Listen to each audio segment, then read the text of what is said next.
talk a little bit more about that because I think sometimes, integrator is like there's a box like this is the integrator, and maybe that like just the reality is when you write a book, you have to narrow it down and be specific about what an integrator is. But you're talking about an elevated EA. So is that in a smaller company? And like tell us a little bit about the different types of integrators that you need, right? Because you do need different types depending on the phase of the business that you're in. Smallest company that I work with is 4 people. They're a real estate organization, a couple of agents, an operations person, and an admin out of the Philippines.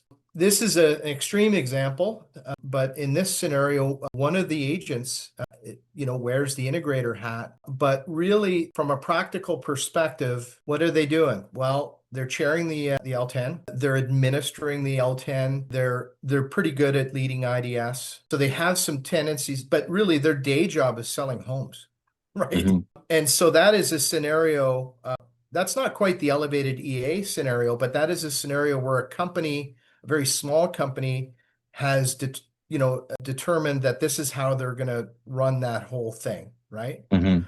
Right through to, there's companies that maybe have 15 to 20 people, where the director of operations, they're not at the COO president level, Mhm. but they're the integrator, right? They end up becoming the integrator, right? And that's what makes sense for that Mhm. company.